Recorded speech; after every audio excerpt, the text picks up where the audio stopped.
ಮುಖ್ಯಮಂತ್ರಿ ಡಿಕೆ ಶಿವಕುಮಾರ್ ಸಚಿವ ಸಂಪುಟ ವಿಸ್ತರಣೆಯಾಗಿದೆ. ಲೋಕಭವನದಲ್ಲಿ 19 ನೂತನ ಮಂತ್ರಿಗಳ ಪದಗ್ರಹಣ ಆಗಿರುವಂತದ್ದು. ಮುಖ್ಯಮಂತ್ರಿ ಡಿಕೆ ಶಿವಕುಮಾರ್ ಸಚಿವ ಸಂಪುಟ ವಿಸ್ತರಣೆಯಾಗಿದೆ. ಲೋಕಭವನದಲ್ಲಿ 19 ನೂತನ ಮಂತ್ರಿಗಳ ಪದಗ್ರಹಣ ಕೂಡ ಆಗಿರುವಂತದ್ದು. ಲೋಕಭವನದಲ್ಲಿ ಇವತ್ತು ಪದಗ್ರಹಣ ಸಮಾರಂಭ ನಡೆಯಿತು. 19 ನೂತನ ಮಂತ್ರಿಗಳು ಪ್ರಮಾಣ ವಚನವನ್ನು ಬೋಧಿಸಿದ್ದಾರೆ. ರಾಜ್ಯಪಾಲರು ಕೂಡ ಇಲ್ಲಿ ಪ್ರಮಾಣ ವಚನ ಬೋಧಿಸಿರುವಂತದ್ದು. ಲೋಕಭವನದ ಗಾಜಿನ ಮನೆಯಲ್ಲಿ ಹಮ್ಮಿಕೊಳ್ಳಲಾಗಿತ್ತು ಈ ಸಮಾರಂಭ. ಮುಖ್ಯಮಂತ್ರಿ ಡಿಕೆಶಿ ಸಚಿವ ಸಂಪುಟ ವಿಸ್ತರಣೆಯಾಗಿದೆ. ಲೋಕಭವನದಲ್ಲಿ 19 ನೂತನ ಮಂತ್ರಿಗಳ ಪದಗ್ರಹಣ ಕೂಡ ನೆರವೇರಿರುವಂತದ್ದು. ಗಾಜಿನ ಮನೆಯಲ್ಲಿ ಇವತ್ತು ಸಮಾರಂಭ ಹಮ್ಮಿಕೊಳ್ಳಲಾಗಿತ್ತು.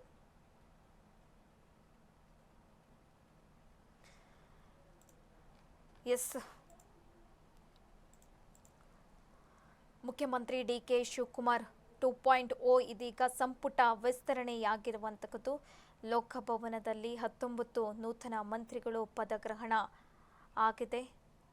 33 ಸಚಿವ ಸ್ಥಾನ ಭರ್ತಿ ಮಾಡಿದ್ದಾರೆ. ಇಲ್ಲಿ ಡಿಕೆಶಿ ಅವರು 2 ತಿಂಗಳ ನಂತರ ಸಂಪುಟ ವಿಸ್ತರಣೆಯಾಗಿರುವಂತದ್ದು.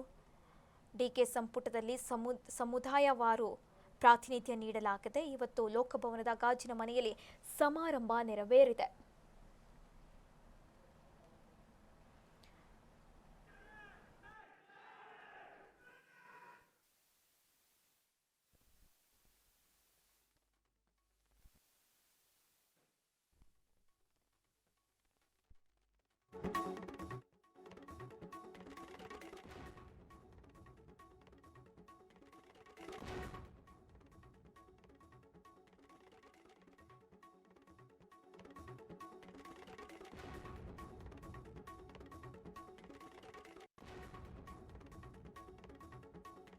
ಪದಗ್ರಹಣ ನೆರವೇರಿದೆ. ಲೋಕಭವನದ ಗಾಜಿನ ಮನೆಯಲ್ಲಿ ಇವತ್ತು ಸಮಾರಂಭ ಹಮ್ಮಿಕೊಳ್ಳಲಾಗಿತ್ತು. ಒಟ್ಟು 33 ಸಚಿವ ಸ್ಥಾನ ಭರ್ತಿ ಮಾಡಿರುವಂತದ್ದು ಇಲ್ಲಿ ಡಿಕೆಶಿ. ಇನ್ನು ನೂತನ ಸಚಿವರ ಪಟ್ಟಿ ನಾವು ನೋಡೋದಾದ್ರೆ Ajay Singh, H C Balakrishna, Laxman Savadi Athani, T Raghumurthy Challakere, ಹಾಗೆ KS Basanthappa, Basavaraju Rayareddy, Cheluvaraya Swamy, Laxman Savadi, Madhu Bangarappa, S Mallikarjun, B Nagendra, Narendra Swamy, Puttaranga Shetty, T Raghumurthy, Rizwan Arshad, Rudrappa Lamani, Santosh Lad, Shivalingegowda, Shivaraju Tangadagi, Vijayananda Kashappanavar, Zameer Ahmed. ಒಟ್ಟು ಇದೀಗ 19 ನೂತನ ಮಂತ್ರಿಗಳ ಪದಗ್ರಹಣ ಇವತ್ತು ನೆರವೇರಿದೆ. ಇವತ್ತು ಸಂಜೆ 5 ಗಂಟೆಗೆ ಲೋಕಭವನದ ಗಾಜಿನ ಮನೆಯಲ್ಲಿ ಸಮಾರಂಭ ಹಮ್ಮಿಕೊಳ್ಳಲಾಗಿತ್ತು. ಒಟ್ಟು ಇದೀಗ 33 ಸಚಿವ ಸ್ಥಾನ ಭರ್ತಿಯಾಗಿರುವಂಥದ್ದು. 2 ತಿಂಗಳ ನಂತರ ಇದೀಗ ಸಂಪುಟ ವಿಸ್ತರಣೆ ಆಗಿರುವಂಥದ್ದು. ಇನ್ನು ಡಿಕೆ ಸಂಪುಟದಲ್ಲಿ ಸಮುದಾಯವಾರು ಪ್ರಾತಿನಿಧ್ಯ ಕೂಡ ಕೊಡಲಾಗಿದೆ. ಎಚ್ ಸಿ ಬಾಲಕೃಷ್ಣ ಮಾಗಡಿ ಶಾಸಕರು ಸಚಿವರಾಗಿ, ಸಂತೋಷ್ ಲಾಡ್ ಕೂಡ, ಹಾಗೆ ರಿಜ್ವಾನ್ ಅರ್ಷಾದ್, ಸಿ ಪುಟ್ಟರಂಗ ಶೆಟ್ಟಿ ಚಾಮರಾಜನಗರ ಕ್ಷೇತ್ರದ ಶಾಸಕರು, ಶಿವಾಜಿನಗರದ ಕ್ಷೇತ್ರದ ರಿಜ್ವಾನ್ ಅರ್ಷಾದ್, ಹಾಗೆ ಚೆಲುವರಾಯ ಸ್ವಾಮಿ ಮಂಡ್ಯ ಕ್ಷೇತ್ರದ ಶಾಸಕ, ಅವರು ಕೂಡ ನೂತನ ಸಚಿವರಾಗಿ ನೇಮಕಗೊಂಡಿರುವಂತದ್ದು. ನರೇಂದ್ರ ಸ್ವಾಮಿ, ಬಿ ನಾಗೇಂದ್ರ, ಒಟ್ಟು 19 ಜನ ಇವತ್ತು ಏನು ಪ್ರಮಾಣ ವಚನ ಸ್ವೀಕಾರ ಮಾಡಿರುವಂತದ್ದು.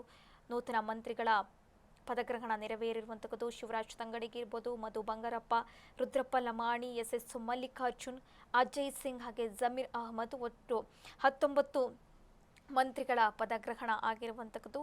ಲೋಕಭವನದ ಗಾಜಿನ ಮನೆಯಲ್ಲಿ ಸಮಾರಂಭ ಹಮ್ಮಿಕೊಳ್ಳಲಾಗಿತ್ತು 5 ಗಂಟೆಗೆ.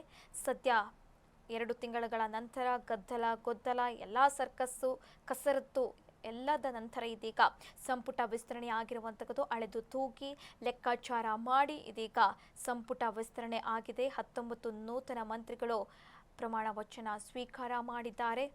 20ಕ್ಕೂ ಹೆಚ್ಚು 20ಕ್ಕೆ ಸ್ಥಾನಕ್ಕೆ ಬಹಳ ಆಕಾಂಕ್ಷಿಗಳಿದ್ರು. ಸದ್ಯ ಇದೀಗ ಫೈನಲ್ ಪಟ್ಟಿಯಾಗಿ ಪದಗ್ರಹಣ ಕೂಡ ನೆರವೇರಿದೆ. ಒಟ್ಟು 33 ಸಚಿವ ಸ್ಥಾನ ಭರ್ತಿ ಮಾಡಿದ್ದಾರೆ ಡಿಕೆಶಿ. ಇಲ್ಲಿ ಡಿಕೆ ಸಂಪುಟದಲ್ಲಿ ಸಮುದಾಯವಾರು ಕೂಡ ಇಲ್ಲಿ ಪ್ರಾತಿನಿಧ್ಯ ನೀಡಲಾಗಿದೆ. ನೂತನ ಸಚಿವರಾಗಿ Ajay Singh, Zameer Ahmed, Madhu Bangarappa, B Nagendra, Vijayananda Kashappanavar, Shivalingegowda, H C Balakrishna, Santosh Lad, ಹಾಗೆ ಒಟ್ಟು 19 ಜನರು ಇದೀಗ ನೂತನ ಮಂತ್ರಿಗಳಾಗಿ ಅಧಿಕಾರ ಸ್ವೀಕಾರ ಮಾಡಿರುವಂಥದ್ದು. ಈ ಹಿಂದೆ 13 ಜನ ಏನು ಮೊದಲ ಹಂತದಲ್ಲಿ 13 ಜನ ಮಂತ್ರಿ ಸ್ಥಾನ ಡಿವೈಡ್ ಮಾಡಲಾಗಿತ್ತು. ಎರಡನೇ ಹಂತದಲ್ಲಿ ಸದ್ಯ 20 ಸ್ಥಾನವನ್ನು ಭರ್ತಿ ಮಾಡಿ ಒಟ್ಟು 33 ಸಚಿವ ಸ್ಥಾನ ಭರ್ತಿ ಆಗಿರುವಂಥದ್ದು. 2 ತಿಂಗಳ ನಂತರ ಸಂಪುಟ ವಿಸ್ತರಣೆಯಾಗಿದೆ. ಇವತ್ತು ಲೋಕಭವನದ ಗಾಜಿನ ಮನೆಯಲ್ಲಿ ಸಮಾರಂಭ ಹಮ್ಮಿಕೊಳ್ಳಲಾಗಿತ್ತು. ಸದ್ಯ 19 ನೂತನ ಮಂತ್ರಿಗಳ ಪದಗ್ರಹಣ ನೆರವೇರಿದೆ.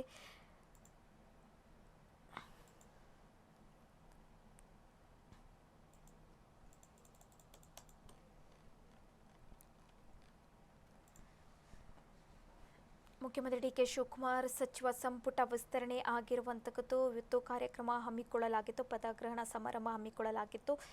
33 ಸಚಿವ ಸ್ಥಾನ ಕೂಡ ಇಲ್ಲಿ ಭರ್ತಿ ಆಗಿರುವಂಥದ್ದು.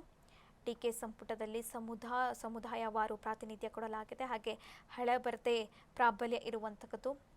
40-60 ಅನುಪಾತದಲ್ಲಿ ಸಂಪುಟ ವಿಸ್ತರಣೆ ಆಗುತ್ತೆ ಅನ್ನುವ ಗೊಂದಲಗಳಿತ್ತು. ಆದರೆ ಈ ನೂತನ ಸಚಿವ ಸಂಪುಟದಲ್ಲೂ ಕೂಡ ಹಳಬರದೇ ಪ್ರಾಬಲ್ಯ ಇರುವಂಥದ್ದು. ಸದ್ಯ ಇವತ್ತು 19 ನೂತನ ಮಂತ್ರಿಗಳು ಪ್ರಮಾಣ ವಚನ ಸ್ವೀಕರಿಸಿದ್ದಾರೆ.